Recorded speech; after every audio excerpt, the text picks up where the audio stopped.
Hello, everyone. Happy Monday. Welcome to the Citadel, another wondrous week of The Science of Getting Rich. Ooh, look at my green screen eating up my book now. Here we go. We are continuing our reading. We are on Chapter 10, Wallace D. Wattles, The Science of Getting Rich. Chapter 10, Further Use of the Will. You cannot retain a true and clear vision of wealth if you are constantly turning your attention to opposing pictures, either externally or imaginary. That's like my mentor always says, you cannot have two images. Think of two negative photos. If you're trying to print something, if you have two images, you're going to get chaos. You have to focus on one image at a time. Do not tell others of any past financial troubles. Do not think of them at all. Do not tell anyone about the poverty or your parents or the hardships of your early life. To do any of these things is to mentally class yourself with the poor for the time being, and this will certainly check the movement of things in your direction. Let the dead bury the dead. Let the dead bury the dead. Put poverty and all things that pertain to poverty completely behind you. You have accepted a certain theory of the universe as being correct and are resting all your hopes of happiness on its being correct. What can you gain by giving heed to conflicting theories? Nothing. Do not read religious books which tell you the world is soon coming to an end. Do not read the writings of muckrakers and pessimistic philosophers who tell you that it is going to the devil. The world is not going to the devil. It is going to God. It is a wonderful becoming. Isn't that the truth? There's always, those brimstone and fire, the world's ending. Well, is that helpful? Is that thought helpful? How do they know? We're just as right thinking of what we want than they are thinking of what's wrong. It all goes back to, how does it make you feel? How does what you're reading, how does what you're hearing, how does what you're thinking make you feel? True, there may be a good many things in existing conditions which are disagreeable. Yeah, there's things wrong, sure. But what is the use of studying them when they are certainly passing away, and when the study of them only tends to check their passing and keep them with us? It just keeps, the more we think about it, the more we keep it in mind, the more it grows in our consciousness. Yeah, what's the use of studying them when they're just passing away, and when the study of them only tends to check their passing and keep them with us? Why give time and attention to things which are being removed by evolutionary growth, when you can hasten their removal only by promoting the evolutionary growth as far as your past of it goes? No matter how horrible the apparent conditions may be in certain countries, sections, or places, you waste your time and destroy your own chances by considering them. You should interest yourself in the world's becoming rich. Like I mentioned last week, instead of yelling, fire, fire, or focusing on the problem, or reiterating it, or finding a new, really quippy, logical, fun, intellectual way to talk about the problems in the world, let's use that focus and energy on creating solutions, bringing water buckets. Be a water bringer, not a fire screamer. Like, don't just yell. Yes, there's fires going on. There's a lot of bad stuff. We know that. We know that. Let's talk solutions. Think of the riches the world is coming into instead of the poverty it is growing out of. And bear in mind that the only way in which you can assist the world in growing rich is by growing rich yourself through the creative method, not the competitive one. Give your attention wholly to riches. Ignore poverty. Whenever you think or speak of those who are poor, think and speak of them as those who are becoming rich, as those who are being congratulated rather than pitied. Then they and others will catch the inspiration and begin to search for the way out. Yeah, people respond and they change by praise. When somebody expects the good in you, You can feel that. It inspires you. You want to do better. You want to do more. But when somebody pities you and focuses on what you're doing wrong, how does that make you feel? You just feel like more of an F up. When you're around someone who expects you to fall on your face, you usually fall on your face if you allow them, which, I mean, are we strong enough to? That's what we're working on, cultivating our own trust, our own strength, regardless of what anybody thinks of us. But especially when we're younger, if we've had those little traumas of like teachers or parents or other adults in our life that had influence, that were always expecting us to mess up and fall on our face, we usually did because we were not inspired and we were in fear, and it caused us to slip up. Give your attention wholly to riches. Ignore poverty. Whenever you think or speak of those who are poor, think and speak of them who are rich. Okay. Because I said that you are to give your whole time and mind and thought to riches, it does not follow that you are to be sordid or mean.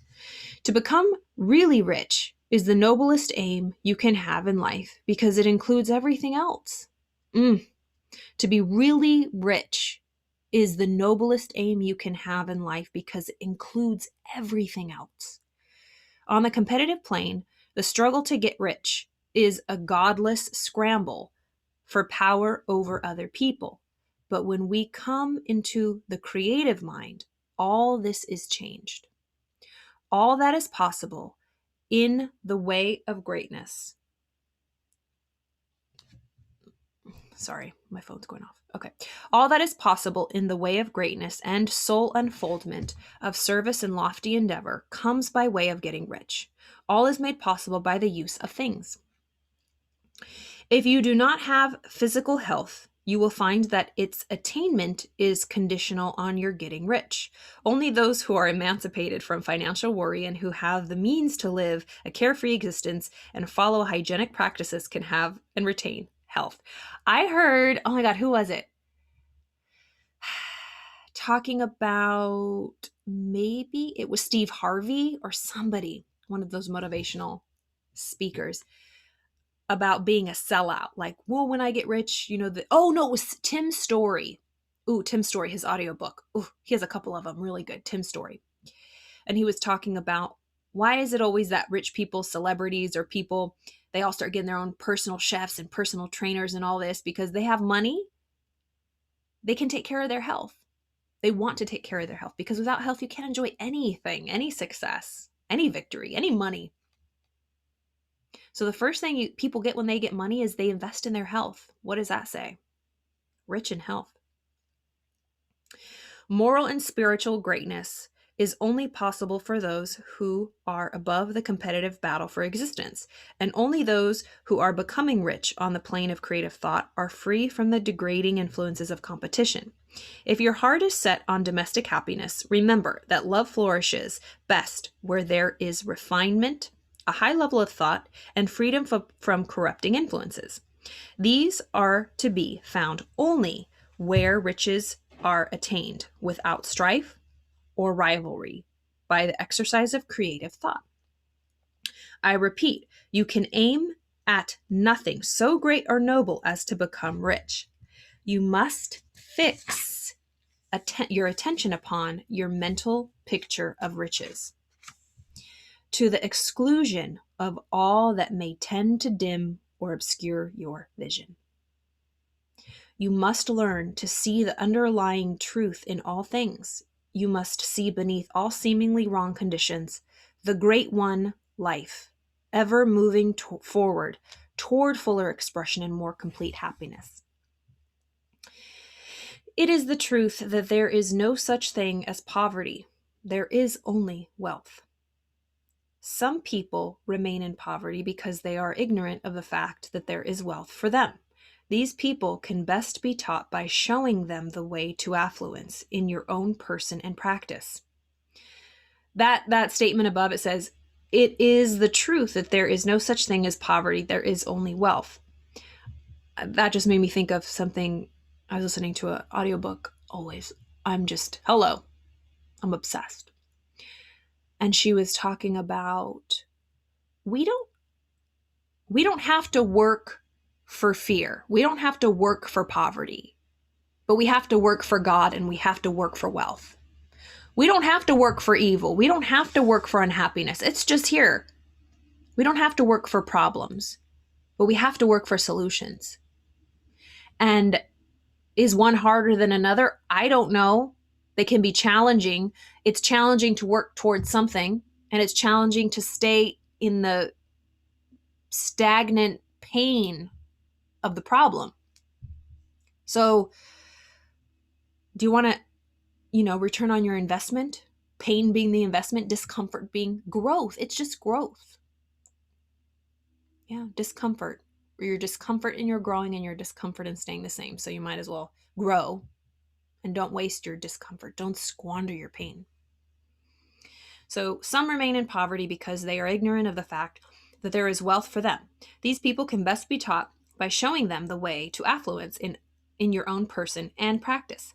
Others are poor because while they feel that there is a way out, they are too intellectually indolent to put forth the mental effort necessary to find that way and travel it. And for these people, the very best thing you can do is to arouse their desire by showing them the happiness that comes from being greatly rich. Rightly rich. So the only thing we can do is show them the desire by showing them the happiness that comes from being rightly rich. Others are poor because, while they have some notion of science, they have become so swamped and lost in a maze of metaphysical and occult theories that they do not know which road to take. They try a mixture of many systems and fail in all. For those, again, the very best thing to do is to show them the right way in your own person and practice. Lead by example. Hi, Mark. An ounce of doing things is worth a pound of theorizing. Oh, isn't that the truth?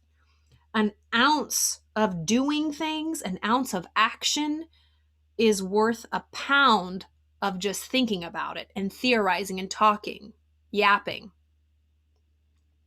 The very best thing you can do for the whole world is to make the most of yourself. You can serve God and your fellow humans in no more effective way than by getting rich. That is, if you get rich by the creative method and not by the competitive one. Another thing, I assert, that this book gives in detail the principles of the science of getting rich. You do not need to read any other book upon the subject. This may sound narrow and egotistical, however, there is no more scientific method of computation in mathematics than by addition, subtraction, multiplication, and division. No other method is possible. There can be only one shortest distance between 2 points. There is only one way to think scientifically, and that is to think in the way that leads by the most direct and simple route to the goal. No person has yet formulated a briefer or less complex system than the one I am describing here. It has been stripped of all non-essentials. It has been stripped of all non-essentials. When you begin this method, lay all others aside. Put them out of your mind altogether. Read this book every day. Read this book every day. Keep it with you. Commit to it. Commit it to memory. If you do, you will begin to have doubts and to become uncertain and wavering in your thought. Let me say that again. So read this book every day. Keep it with you. Commit it to memory. Do not think about other systems and theories. If you do, you will begin to have doubts and to become uncertain and wavering in your thoughts. So if you focus on this principle, this book, Wallace C. Wattles, for 30 days, you read the book every day, a chapter a day, without letting any other theory or any other, theories or any other image to get on your brain, which will just distract you and distort you and leave you in chaos. It'll start sinking in. So don't fall prey to other ideas causing doubts and uncertainty. Then you will bring negative thought to the formless substance if you confuse the thoughts.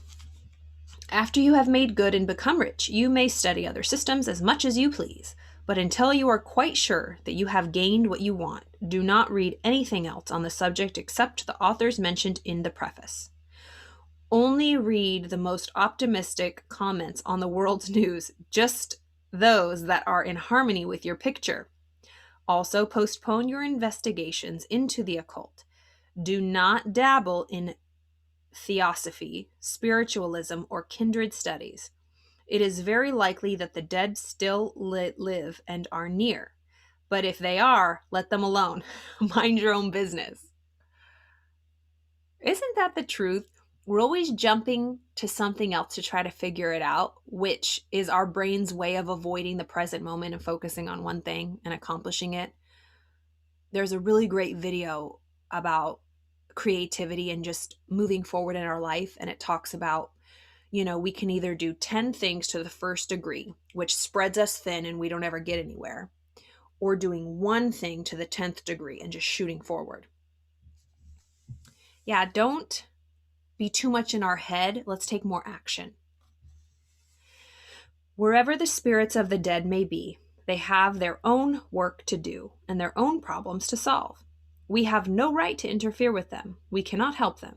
It is very doubtful whether they can help us or whether we have any right to trespass upon their time if they can. Let the dead and the thereafter alone. Solve your own problem. Get rich. If you begin to mix with the occult, you will start mental cross currents, which will surely bring your hopes to shipwreck.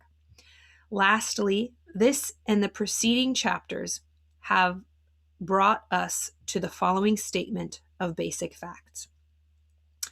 There is a thinking stuff from which all things are made, and which, in its original state, permeates, penetrates, and fills the inner spaces of the universe. A thought in this substance produces the thing that is imagined by the thought. You can form things in your thought, and by impressing your thought upon formless substance, can cause the thing you think about to be created. In order to do this, you must pass from the competitive to the creative mind. You must form a clear mental picture of the things you want, and you must hold this picture in your thought with the fixed purpose to get what you want and the unwavering faith that you will get what you want, closing your mind against all that may tend to shake your purpose, dim your vision, or quench your faith.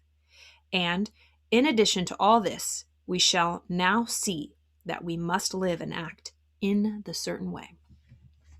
That was chapter 10, further use of the will. If you are new, I have been reading The Science of Getting Rich since I think this is a third week now. You can watch all the replays and all the other books that I've been reading. They're just my favorites. They help me so much. They keep me on the right mindset, mind track. We can't control all the things in the world, but we can control our own world. Everything we experience is determined by the state we're in. We can either respond or react, and a lot of people just react. I mean me at times. We're too emotional. We take things too personal. We think we have to respond to everything. We don't. We can stay quiet. Take a breath. You don't have to text the person back right away. You don't gotta respond to every single message you get. You don't have to clap back at every comment. That is using your energy and keeping it in a certain vibe. Is it good? Is it bad? And you can always tell by the way you feel. How are you feeling? How are you feeling on this Monday, April 19th, 2021? Are you anxious? Are you worried? Are you happy? Are you content? And know that there's always another level. So, I'm at a point in my life, I'm really content. I feel really good, but I'm always striving for better. Like Bob says, and he learned this from his mentors, which learned from their mentors. Discontent is a creative state. always reaching for something. Dissatisfaction. Dissatisfaction is a creative state. Always be grateful for what you have, but always know that creating and moving more life, like we talked about in that previous chapter, is the best thing we can do for this world. So if you're sitting there and you're like, what can I do? The world's going crazy. Like Wallace D. Wattles said, people could say the world's going to hell, blah, blah, blah. What part can we play? What can we do? I'll tell you. And this is what I work on every day. Be your best. Be your best. Do your best. Give the world your talents. Start acting. Stop thinking. The world needs your gifts and your talents. And if you don't feel like you're ready, you're ready. Start somewhere. Day one or one day. All right, I'll see you guys tomorrow. Have a fabulous Monday.